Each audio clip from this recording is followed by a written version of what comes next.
안녕하세요. 읽는 약국의 약사 정영주입니다. 또 새로운 나날들이 계속 반복되고 있죠. 날씨도 그렇고 햇빛도 그렇고 또 여러분들은 어떤 하루하루를 보내고 계실까요? 이 사연 같이 들으면서 좋은 이야기 같이 한번 나눠볼까요? 안녕하세요. 어머니의 새로운 시작을 응원해 드리기 위해 사연을 보내게 된 최 여사님의 첫째 아들입니다. 아버지가 일찍 돌아가셔서 홀로 저희 3남매를 키우신 어머니는 아파도 아픈 내색 한번 하지 않으시고 힘들 때면 오히려 더 환하게 웃으시는 분이셨어요. 그런 어머니가 반년 전에 회사에서 명예퇴직을 하셔서 집에만 계시게 되었습니다. 바쁘게 사시던 분이 일 없이 집에만 계시니 우울해 보이더라고요. 그래서 여행도 보내드리고 맛집도 모셔갔는데 그때만 잠깐 좋아하실 분 다시 집에 오면 우울 모드가 켜지시더라고요. 그렇게 저희 3남매의 걱정이 쌓여가던 어느 날 어머니가 사이버대학 심리학과에 합격했다며 신이 나셔서 관절도 안 좋은 양반이 펄짝펄짝 뛰시더라고요. 처음에는 공부는 무슨 그냥 편하게 여행 다니며 쉬셨으면 하는 마음이 커 투덜거렸는데 지금은 개강하고 책상 앞에 앉아 늦은 시간까지 공부하는 어머니의 모습이 그렇게 사랑스러울 수가 없어요. 공부가 많이 어려운지 안 그래도 많은 미간주름이 더 깊어졌는데 말이죠. 어머니 얼굴에 주름이 더 깊어지기 전에 아들로서 힘이 되어 드려야겠습니다. 퇴근하는 길에 서점에 들러서 공부에 도움될 만한 책도 좀 사고 책상에 올려놓고 힘들 때마다 보고 웃으시라고 꽃도 사들고 들어가야겠네요. 추신, 어머니는 홀로 저희 3남매를 키우시며 마음이 힘든 순간이 많으셨다고 해요. 그래서 본인과 같은 삶을 사는 사람들이 힘들지 않도록 도움을 주고 싶어 공부를 시작했다고 합니다. 어머니의 꿈이 이루어지는 그날까지 그리고 세상 많은 어머니들에게 응원을 보내고 싶습니다. 네, 오늘은 저도 응원을 받네요. 네, 저도 사실은 사이버대학에 입학해서 학과 졸업을 한 지 불과 반년도 안 돼요. 가을 학기에 졸업을 했습니다. 네, 그래서 원격 수업으로 하는 공부가 쉽지 않다는 걸 알고 있거든요. 아, 어머님 대단하시네요. 지금 공부 시작하시는 거 대단한 결심이신데 심리적으로 정서적으로 어려운 분들을 도와주고 싶은 마음에 심리학과를 선택하신 것 같은데 아니 이렇게 좀 든든한 아드님이 이렇게 또 챙겨주셔서 그것도 너무 기분 좋으시겠어요. 이제 막 여기저기 자랑하고 다니셔도 될 것 같아요. 동네방네. 그리고 공부도 하시면서 여행도 다니시고 얼마나 좋아요. 3남매가 힘 모아가지고 여행 다녀오시라고 시간도 만들어드리고 비행기표도 사드리고 같이 또 보낼 수 있는 시간도 따로 만들어서 같이 추억도 또 만드실 시간도 있으실 것 같고 지금 누리시면 되네요. 진짜 세상 모든 어머님들이 다 이렇게 사셨으면 좋겠습니다. 보통 어른들이 공부는 때가 있다고 말씀을 하시는데 그건 분명히 많은 것들을 습득할 수 있는 때라는 게 따로 있는 건 사실인 것 같아요. 근데 또 삶의 경험을 어느 정도 하고 난 다음에 좀 어른이라는 이름으로 왔을 때 그 나이에 그 시기에 맞는 공부가 또 따로 있는 것 같더라고요. 저도 50살이 넘어서 이제 학과를 졸업을 했는데 컴퓨터 앞에 앉는 것도 쉽지 않고 노트북으로 뭐 작성해서 올리는 것도 쉽지 않고 그런 제가 어설프게나마 올해 3월부터 연기과에 강의를 하게 됐습니다. 네. 그 덕분에 저도 공부를 시작했습니다. 제가 발성과 심화, 화술 수업을 하는데 할 게 너무 많더라고요. 그래서 요새 이 책도 이 책이지만 다른 책 읽느라고 저도 정신이 하나도 없습니다. 근데 하면 할수록 재밌고 신기한 게 공부인 것 같기도 해요. 내가 그동안 해왔던 말인데 이렇게 좋은 책에 좋은 내용으로 정리가 되어 있구나 이런 걸 느낄 때가 많거든요. 어머님 더 계속 응원해 주시고요. 아드님 너무 기특하십니다. 어머님을 어떻게 지원해드리고 지지해드려야 되는지 이미 알고 계시기 때문에 제가 오늘 뭔가 해드릴 말씀은 없는 것 같아요. 그럼에도 불구하고 좋은 책들이 있어서 책에서 몇 가지 발췌를 해서 읽어드릴까 합니다. 함께 좋은 시간 가져보시죠. 제가 좋은 글귀 찾아서 읽어드릴 책은요. 생각이 너무 많은 어른들을 위한 심리학입니다. 진지게 읽었어야 되는 책이네요. 마흔이 되기 전에 배워야 할 것들에 대해서 안에다가 아주 충실하게 잘 써주셨는데요. 김혜남 작가님이 잠시 흔들리고 방황하는 30대와 40대를 준비하는 친구들, 주변의 이웃들을 위해서 쓴 글인데요. 여기서 또 기운이 날 만한 좋은 것들을 찾아서 읽어드리도록 하겠습니다. 지금 30살이 힘들 수밖에 없는 이유. 왜 제 삶은 남들처럼 쉽지 않은 거죠?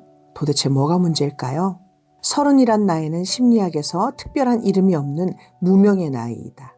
심리학에서 인간의 발달을 설명할 때 인생에 큰 변화가 일어나는 시기를 중심으로 아동기, 사춘기, 20대에서 40세까지의 초기 성인기, 40대의 중년기, 50대의 갱년기, 그리고 60대 이상의 노년기로 나누어 설명한다. 30대에 대한 다른 언급은 없다. 그저 초기 성인기에 묶여 20대의 뒤에 어정쩡하게 붙어 있을 뿐이다. 심리학자 에릭슨도 30대를 발달학상 뚜렷한 과제나 변화가 없기 때문에 미지의 시기라고 했다. 그러다 보니 청년이라고 하기엔 나이가 들었고 중년이라고 하기엔 젊은 30살은 아직까지 연구된 바가 거의 없는 실정이다. 그도 그럴 것이 예전의 30살은 우리네 인생에 있어서 크게 두드러지는 나이가 아니었다. 누구나 20대 중후반이면 직장에 들어가고 결혼을 했기 때문에 30살은 그저 일과 가정을 꾸려나가기에 여념이 없는 나이일 뿐이었다.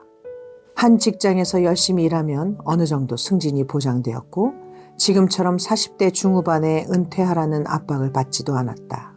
그래서 정신없이 바쁘더라도 밝은 미래가 기다리고 있기에 힘껏 달리기만 하면 되었다.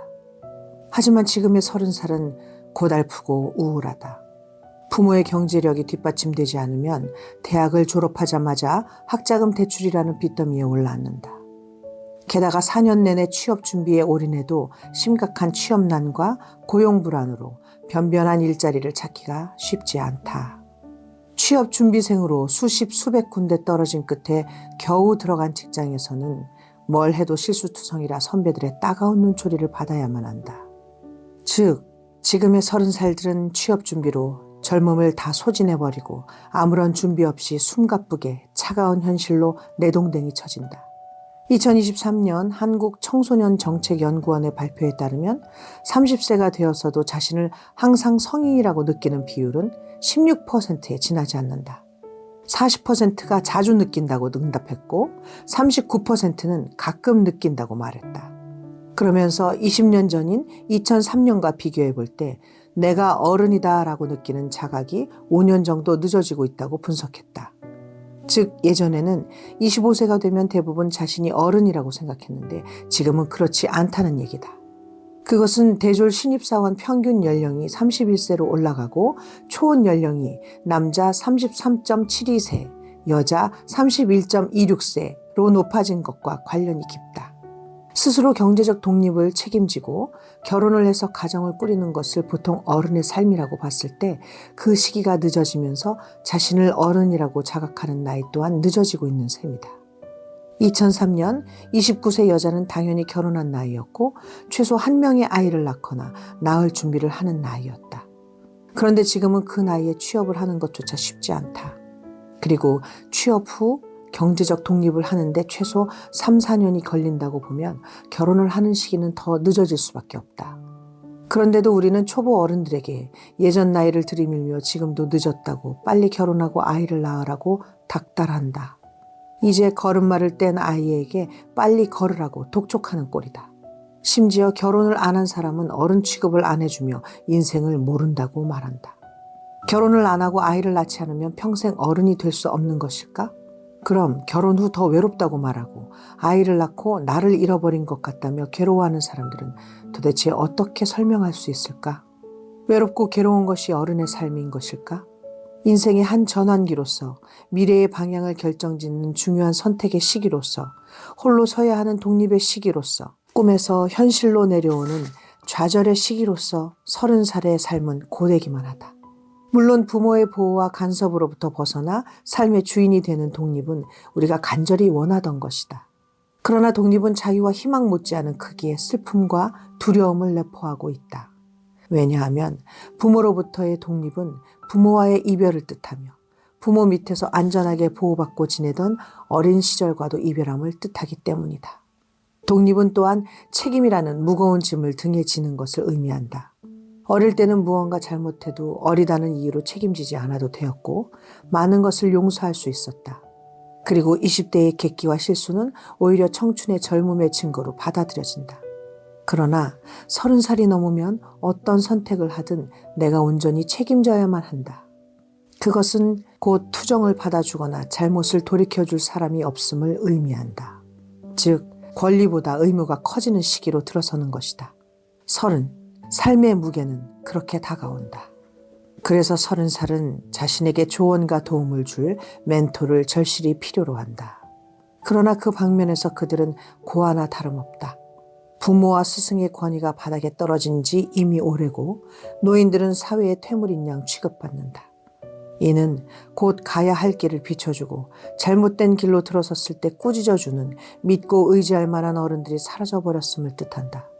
그러다 보니 젊은이들은 자기 스스로 사는 법을 배울 수밖에 없다. 그들이 자기 개발이나 인간관계 관련 책들에 몰두하는 이유가 여기에 있다. 요시모토 바나나의 소설 키친에서 주인공인 23살의 미카게. 그녀는 부모를 여의고 할머니와 단둘이 살고 있는데 어느 날 할머니의 죽음을 맞는다. 이 세상에 완전히 홀로 남겨진 것이다. 그런 미카게는 침대를 놔두고 굳이 냉장고 옆에서 잘 정도로 부엌을 좋아한다. 이때 부엌은 구강기적 갈망을 의미한다. 아직 어른이 될 준비가 안 된 상태에서 홀로 서야 하는 그녀는 구강기로 퇴행하여 엄마의 품 안을 그리워하며 부엌에서 잠든다. 그러던 어느 날 미카게 앞에 이상한 가족이 나타난다. 무뚝뚝하지만 한없이 따뜻한 남학생 유이치와 원래는 남자였지만 성전환 수술을 받아 여자가 된 유이치의 엄마가 바로 그들이다. 그들은 부엌을 고집하는 미카게를 간섭하거나 재촉하지 않는다. 다만 자신들의 집에 놀러오는 미카게가 슬픔을 이길 때까지 가만히 기다려준다. 결국 미카게는 유이치 가족의 극진한 배려와 보살핌을 받으며 서서히 상처를 극복하고 세상에 대한 믿음을 회복해 나간다. 그리고 다시금 힘을 찾은 미카게는 세상으로 향하는 문을 열 채비를 한다.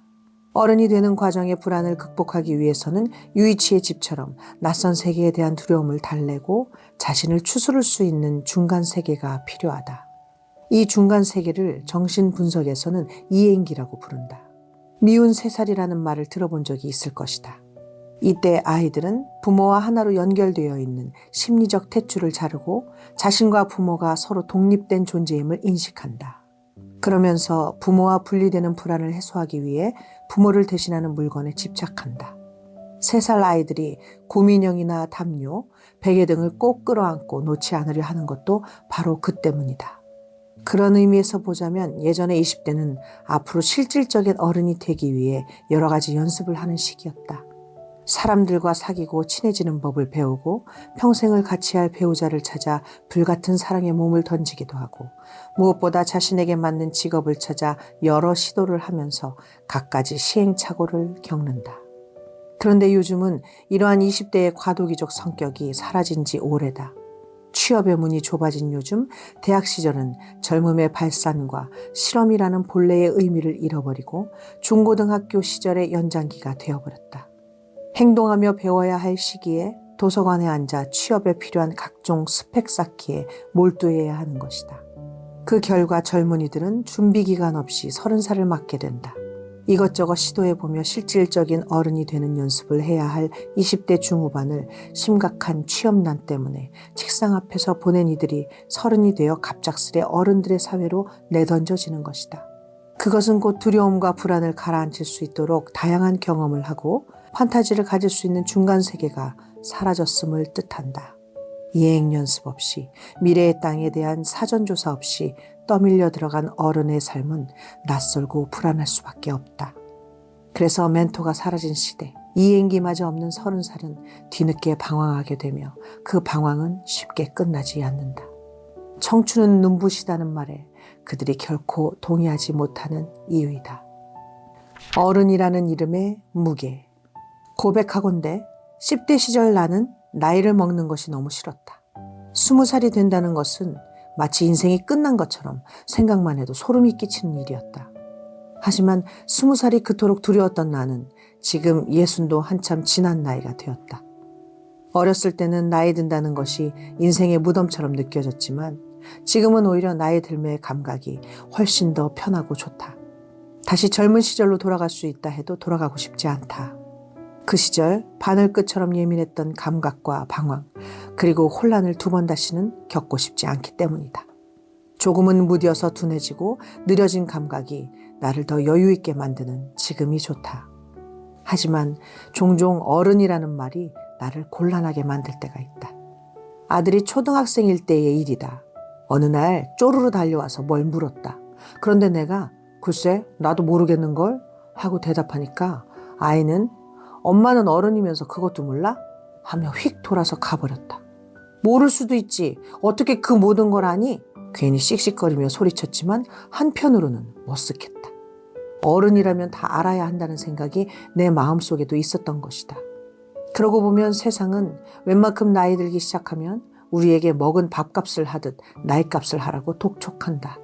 동생과 싸우면 누나면 누나답게 나이값 좀 해라 하며 핀잔 듣기 일쑤고 어릴 적 하던 대로 장난을 좀 치려 하면 참 철없다. 언제 나이값 할래? 라고 타박을 듣는다. 내가 먹고 싶어서 먹은 나이도 아니고 어른을 시켜달라고 조른 것도 아닌데 세월은 자기 멋대로 내 안에 들어와 놓고 이제 그 값을 치르라고 나를 옥죄다. 그뿐일까? 나를 먹여주고 재워주던 부모님은 내가 컸다는 이유로 이제 그만 나이값을 하라며 나의 등을 떠민다. 이때의 나이값이란 그 정도 나이가 되었으면 이렇게 해야지 하는 기대치다. 그 기대치에서 얼마나 벗어났느냐에 따라 나이값도 못하는 사람이 될 수 있고 나이값을 하는 사람이 될 수도 있다. 그렇기 때문에 나이값은 나에게 지워진 책임과 의무의 양과 비례한다. 우리는 흔히 아이는 아이다워야 하고 어른은 어른다워야 한다라고 말한다. 이 둘을 가르는 가장 큰 기준은 행동 방식이 자기 중심적인지 현실 중심적인지에 따른다. 다시 말하면 쾌락 원칙에 따라 행동하면 아이이고 현실 원칙에 따라 행동하면 어른이다. 그래서 아이가 하고 싶은 것을 참으며 현실의 이모저모를 너무 깊게 생각하면 애늙은이라 부른다. 반면 어른이 현실은 제쳐두고 자기가 하고 싶은 것만 하려 들면 철이 덜 든 사람이라 부른다. 그러다 보니 아이들은 어른을 속물로 생각한다. 꿈도 낭만도 없고 오로지 현실적인 것에만 관심을 두는 재미없는 사람인 것이다. 어른은 어른대로 자신에게 짐 지워진 나이값에 짓눌리고 당혹해한다. 현실의 법칙에 순응하지 않으면 나이값 못한다고 욕하고 현실적으로 움직이면 또 속물이라고 비아냥댄다. 이처럼 어른의 나이값에 대한 기대치는 막중하다. 어른이면 이러이러해야 한다는 명제는 어른이 된 순간부터 하나의 짐으로 다가온다. 우리는 어른에게 많은 것을 기대한다. 어른은 좋은 직장을 갖고 돈을 잘 벌어 가족들을 편안하게 해줄 수 있어야 한다. 결혼도 해야 한다. 그래야 진정한 어른이 된다고들 사람들은 말한다. 또 어른은 성공하는 법도 알아야 한다. 어른이 되면 모든 것을 아우르고 제대로 살아가는 법을 알아야 하는 것이다. 한편 어른은 자신의 말과 행동에 책임을 져야 한다. 어떤 경우에는 자신이 하지 않은 일도 단지 어른으로서 그 자리에 있었다는 이유만으로 책임져야 할 때도 있다. 그뿐만 아니라 어른은 쉽게 동요하거나 흥분해서도 안 된다. 언제나 이성을 유지하고 합리적인 판단을 할 수 있어야 한다. 아이들의 잘못은 너그럽게 허용되고 때로는 귀엽기까지 하다. 그러나 어른이 된 순간부터 실수는 용납되지 않는다. 심지어 실수 때문에 법적인 책임을 져야 할 때도 있다. 감정에 치우쳐 잘못된 판단을 해서도 안 되고 사소한 일로 너무 좋아하거나 화내도 안 된다. 어른이면 자고로 진득해야 한다. 감정을 절제할 줄도 알아야 하며 아무리 슬퍼도 우는 모습을 보여서는 안 된다.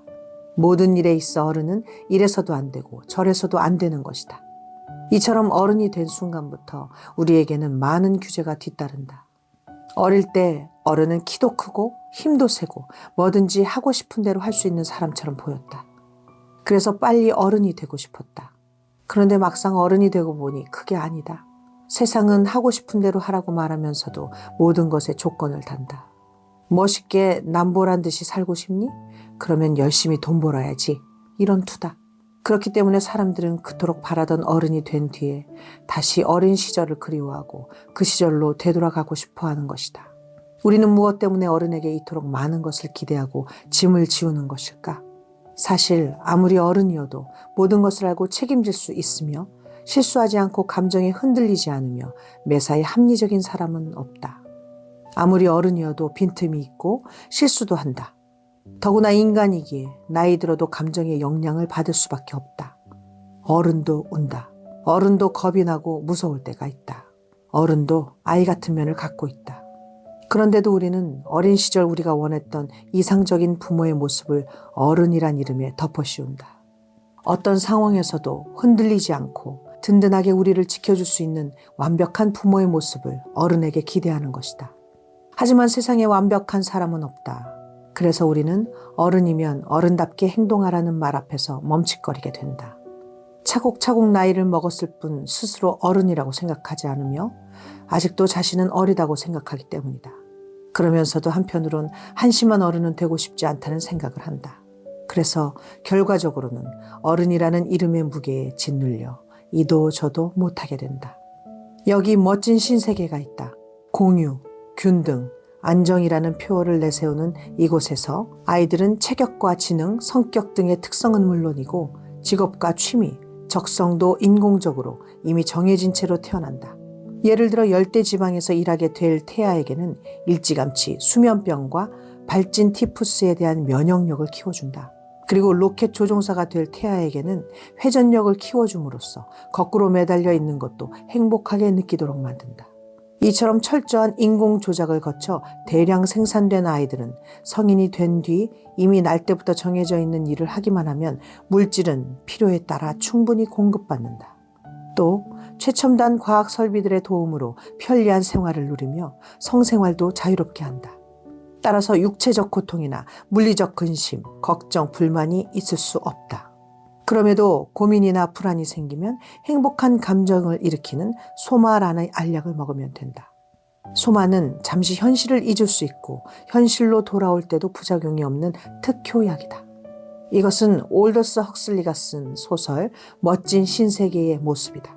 그러나 소설 속에서 존이라는 남자는 신세계의 지도자인 총통 무스타파 몬드에게 이렇게 말한다. 불행해질 권리를 요구합니다. 그렇다면 나이를 먹어 추해지는 권리, 매독과 암에 걸릴 권리, 먹을 것이 떨어지는 권리, 이가 들끓을 권리, 내일 무슨 일이 일어날지 몰라서 끊임없이 불안에 떨 권리, 장티푸스에 걸릴 권리, 온갖 표현할 수 없는 고민에 시달릴 권리도 원한다는 말인가? 긴 침묵 끝에 존은 대답한다. 네, 저는 그 모든 권리를 요구합니다. 인간공학의 혜택으로 모든 사람이 안정과 행복 속에 살아가고 있는데 왜 존은 굳이 불행해질 권리를 요구한 것일까? 모든 것이 타인에 의해 이미 결정되어 있고 그것을 따르기만 하면 되는 삶. 그것에는 인간을 규정짓는 가장 중요한 것이 빠져 있다. 그것은 설사 불행해지는 한이 있어도 나의 삶을 스스로 선택하고 실행할 자유이다.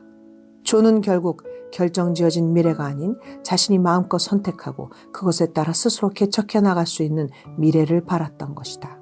그래서 그것을 가질 수만 있다면 불행해질 권리마저 껴안겠다고 한 것이다.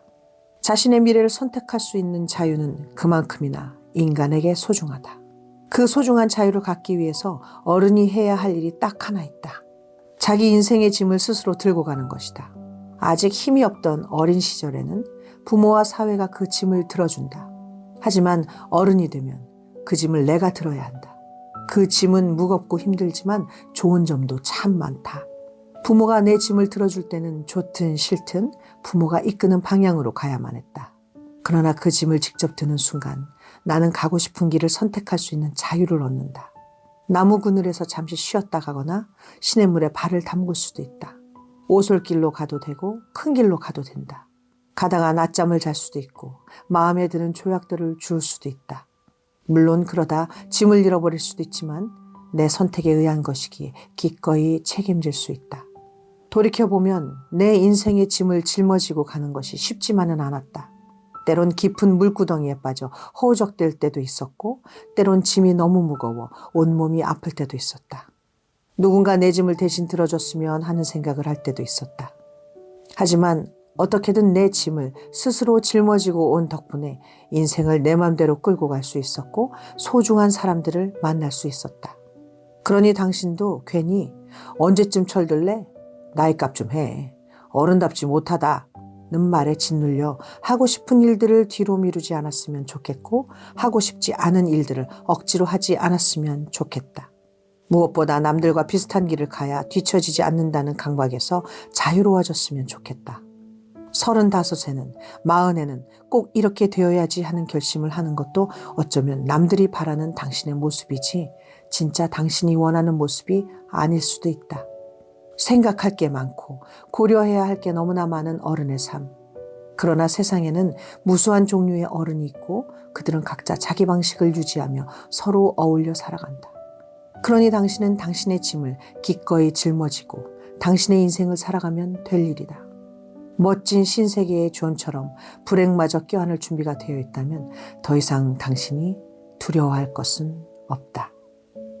내가 삶의 흉터들을 사랑하는 이유. 학생 실습을 할 때의 이야기다. 소아과에 4살짜리 남자아이가 왔다. 아이를 안고 있는 젊은 엄마 뒤로 어른들 5-6명이 근심이 가득 찬 얼굴로 따라 들어왔다. 사정을 들어보니 아이가 말을 못한다고 했다. 조금 발달이 늦어서 그러려니 생각했는데 내 돌이 지나도록 기본적인 단어 몇 마디 외에는 통 말을 못한다는 것이다. 아이는 5대 독자였다. 아이의 집은 증조 할머니, 할머니, 할아버지 그리고 고모 둘과 같이 사는 대가족이었다. 아이에 관해 저마다 한마디씩 하느라 외래는 시끌벅적했다. 한참 아이를 진찰하던 과장님은 아이가 말을 못하는 게 아니라 말할 필요성을 느끼지 못하는 상태라는 진단을 내렸다. 아닌 게 아니라 병원에서도 할머니, 할아버지는 5대 독자에게 무슨 일이라도 있을까 봐 옆에서 시중 두느라 정신이 없었다. 아이의 표정만 보고도 무엇을 원하는지 바로 알아차리고는 그것을 대령하곤 했다. 과장님 말대로 아이는 말할 필요성이 전혀 없는 상태였다. 가만히 있어도 주위 어른들이 자신의 표정을 읽고 척척 다 해주는데 굳이 말하거나 소리내어 울 이유가 없었던 것이다. 이처럼 모든 것이 충족되는 상황에서는 아이 스스로 어떤 것이든 배우고 경험할 필요가 없어진다. 만일 아이가 계속 그런 환경에서 커 나갔다면 어떻게 되었을까? 아이는 계속 말하는 법을 익히지 못했을 테고 그러면 가족들 없이는 아무것도 할 수 없는 사람이 되고 말았을 것이다. 욕망이 좌절되었을 때 우리는 상처를 입는다. 자신이 안전하지 못하고 보호받지 못한다고 느낄 때 상처를 받는다. 자존심이 상하고 모욕감이나 수치심을 느낄 때도 상처를 입는다. 스스로 할 수 있는 게 아무것도 없다는 무력감을 느낄 때, 또 사람들로부터 사랑받지 못하고 아무도 자신을 원하지 않는다고 느낄 때 우리는 상처를 받는다. 다시 말해 우리가 무엇인가를 절실히 원하기 때문에 상처받는 것이다. 기본적인 생존의 욕구 말고도 우리는 안전하게 있고 싶고 사랑받고 싶어하고 최고가 되고 싶어하고 또 나만의 자율성을 지키고 싶어한다. 하지만 이러한 수많은 욕구들이 완전히 충족될 수는 없으며 다른 사람들의 욕구와 충돌하면서 상처와 흔적을 남긴다. 그리고 상흔을 통해 우리의 한계를 깨닫고 어떻게 해야 할지를 알게 되며 세상을 배우고 인생을 이해하게 된다. 사실 상처와 상실은 우리 삶에서 하나의 조건이자 결과다. 누구나 다른 사람으로부터 상처를 받고 또 상처를 입히며 살아간다. 상처 없는 삶은 앞에서 소개한 아이처럼 우리의 사고 능력을 마비시키고 성장의 필요성을 느끼지 못하게 하여 오히려 불구자로 만들 수 있다. 살아가면서 우리는 자신도 모르게 손등에 긁혀있는 작은 상처부터 시작해서 때론 생명을 위협할 정도의 커다란 상처까지 순간순간 상처를 입을 수 있는 위험에 처하게 된다. 하지만 우리가 견딜 수 있는 범위 안에서의 상처는 오히려 우리를 강하게 만든다. 그 전염병을 막기 위해 그 균을 악화시켜 몸에 주입하여 면역력을 키우는 예방주사처럼 작은 상처나 상실은 나중에 올지도 모르는 큰 상처나 상실을 대비할 수 있게 한다. 성장한다는 것은, 어른이 된다는 것은 옛것을 보내고 새로운 것을 맞아들이는 과정이다. 친숙했던 것들과 이별하고 소중했던 것들을 떠나보내려는 것은 고통스러운 일이기에 모든 성장에는 성장통이 따른다. 이러한 성장통은 우리가 자라고 성숙하기 위해 꼭 겪고 넘어야 할 산이다. 그 산을 넘은 뒤에야 우리를 기다리고 있는 새로운 것들을 맞아들일 수 있다. 우리는 살아가면서 자연스럽게 받아들여야 하는 것 말고도 종종 예기치 않았던 상실을 겪기도 한다. 갑작스럽게 이사를 간다든지 부모와 이별을 한다든지 사고로 사랑하는 사람을 잃는다거나 또는 질병으로 건강이나 신체의 일부를 잃는 고통과 불행을 겪기도 한다. 그뿐만 아니라 꿈과 희망을 잃거나 자존감이나 자신감, 가치관을 상실하기도 한다. 때로는 세상과 사람들에 대한 믿음이 사라지기도 하고 자신이 뿌리박았던 문화나 세계적 지도자나 예술가, 영웅의 상실을 경험하기도 한다. 또 전쟁이나 테러로 인해 수많은 사람들이 죽어가는 것을 보면서 인간성의 상실을 경험할 때도 있다. 예측하지 못한 크고 작은 상실을 겪고 상처를 받을 때마다 우리의 몸과 마음은 피눈물을 흘린다. 그러나 얼마 안 있어 피와 눈물이 멎으면서 찢어진 상처 위로 새살이 돋아나기 시작한다. 그 새살은 이전보다 더욱 단단해져서 우리의 힘을 키우는데 도움을 주기도 한다. 우리 모두는 자연 치유력을 갖고 있다. 모든 상처나 병을 이겨내는 것은 바로 자신이다. 자신에게 그러한 힘이 있다는 것을 모르고 있을 뿐이다.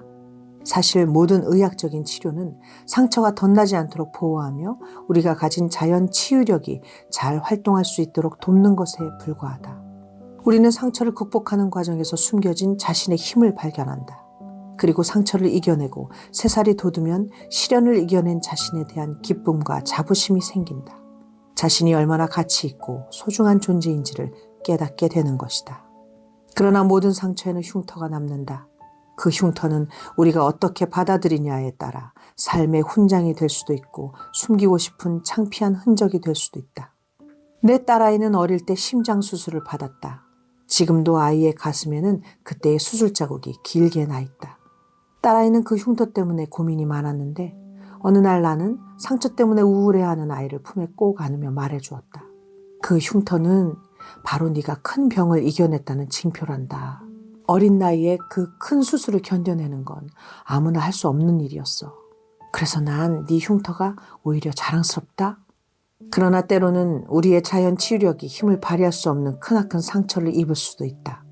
그럴 때 우리는 살아가는데 다른 사람의 도움이 얼마나 필요한지를 절실히 느끼게 된다. 사람들은 서로에게 상처를 입히지만 또한 서로의 상처를 보듬어주면서 이겨낼 수 있도록 돕는다. 이러한 경험은 세상에 대한 긍정적인 믿음을 갖게 하고 인생을 살아가는 힘이 된다. 상처는 치유되면서 우리 안에 숨어있던 힘을 이끌어내기도 한다. 소중한 것을 잃으면 한동안 고통 속을 헤매며 그것을 찾아 방황한다. 그러나 그것을 영영 잃어버렸다는 것을 인정하고 체념한 뒤에는 마음속에서 무엇인가가 생겨나 그것이 떠난 빈 공간을 메우기 시작한다. 우리 안에 잠자고 있던 창조성이 일깨워지는 것이다. 그럴 때 예술적인 재능이 있는 사람은 심금을 울리는 멋진 예술작품을 창작하기도 한다. 그렇지 않은 사람들도 새로운 현실적인 관계를 만들거나 삶의 즐거움과 만족을 느낄 수 있는 능력이 커지는 등 새로운 모습을 갖게 된다. 그리고 그들이 남긴 예술작품이나 발자취는 후대의 사람들에게 아름다움은 물론 어떤 상실도 이겨내고 극복할 수 있다는 희망을 준다. 전쟁에서 총상을 입고 왼팔에 마비가 온 세르반테스는 그 슬픔을 모험을 즐기는 용감한 소설 주인공 돈키호테를 만들어냄으로써 창조적으로 승화시켰다.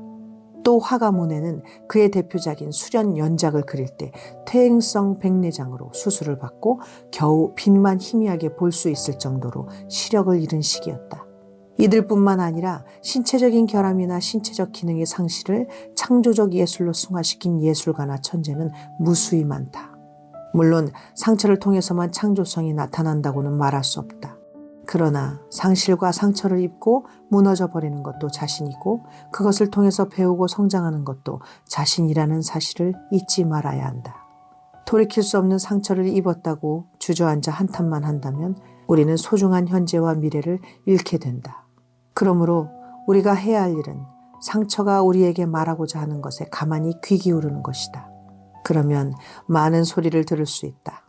그것은 바로 삶이란 무엇인지 예측 불허하고 불공평한 삶 속에서 무엇을 해야 하는지를 알려주는 속삭입니다. 거기에서 우리는 많은 것을 이끌어낼 수 있다. 경험으로부터 배우는 것도 우리 자신이요. 상처를 통해 강해지는 것도 바로 자신이며 아무것도 배우지 못하고 쓰러지는 것도 자신이다. 그리고 그 결과는 우리가 무엇을 듣고 싶어하며 무엇을 원하는가에 달려있다. 제가 오늘 생각이 너무 많은 어른들을 위한 심리학 이 책을 읽어드렸는데요. 사실 배우들끼리 그런 얘기합니다. 우린 철들면 죽어. 우린 철드는 순간 끝나는 거야. 배우란 직업은 결과적으로 사람의 마음을 움직여서 감동을 주기도 공감을 이끌어내기도 해야 하는 직업이거든요. 어떻게 설득력 있게 관객 여러분들, 시청자 여러분들로 하여금 끌어내야 하는지 고민을 하다 보면 결국엔 저희 표현대로 철이 들면 안 된다고 생각하지만 아이 때, 어렸을 때 가졌던 그 순수한 마음, 또 눈높이, 이 정서를 갖고 있으면서 세상에 맞닥뜨려지는 많은 문제들, 세상과 맞서야 하는 맷집, 지구력, 끈기 그런 것들을 장착하고 있어야 하더라고요. 그러니 보통의 직장 생활과 보통의 일반적이고 보편적인 삶을 살아가는 분들한테 어른이 된다, 철이 든다, 어른값, 나이값을 한다는 게 얼마나 부담이 되는 건지 너무나 이해하고 공감하는 부분이라고 말씀드리고 싶습니다. 어른이 되는 과정이 길거나 험난하거나 거칠거나 굉장히 높낮이가 심하거나 굴곡진다 한들 거부할 수 없는 거라면 정정당당하게 받아들이고 어른 노릇을 하세요. 다만 어른이로 가는 부분이니까 너무 세상의 모든 것들을 짊어지려고 혼자한테 짐 지우지 않고 혼자한테 너무 결핍을 갖지 않을 만큼만 애쓰시면 좋을 것 같아요. 하고 싶은 대로 마음껏 하고 살아도 누가 뭐라 해도 사실은 그건 내가 중요한 거거든요. 그렇잖아요? 내가 하는 거잖아요. 스케이트를 나이 60, 70대에서 배운다고 사실 뭐라고 할 수 있는 사람은 아무도 없거든요. 제가 너무나 사랑하는 우리 배우 엄정화 언니는요, 나이 저보다 많아요. 근데 스키를 시작하셨어요. 언니가 스키를 시작했다고 자랑을 했는데 너무 그냥 예쁘더라고요. 물론 운동신경이 좋은 사람이긴 하지만 지금 그 나이에 스키를 시작할 수 있다는 재기발랄함, 용기, 그리고 사실 체력적으로 걱정이 됐을 텐데도 불구하고 시도해보고 도전해보는 거, 그거 너무 멋있지 않나요? 그런 거 중요하다고 생각해요. 뭐든 해보세요. 숫자에 얽매이지 마시고요. 이 책이 말하는 것들은 사실 30에 해야 할 것들, 40에 알아야 할 것들을 나열해 놓긴 했지만 사실은 그럼에도 불구하고 우리가 나이에 얽매이지만 않는다면 뭐든 할 수 있다라고 얘기를 하거든요. 숫자는 중요하지 않아요. 저도 45에 서핑을 배웠고요. 그리고 47에 프리다이빙 자격증을 땄답니다. 근데 하물며 저는 또 다음 주부터는 액션 스쿨에 나갑니다. 뭐든 하시면 됩니다. 저도 일단 해보려고요. 겁은 좀 나지만. 그러니 우리 같이 한번 해보십시다요.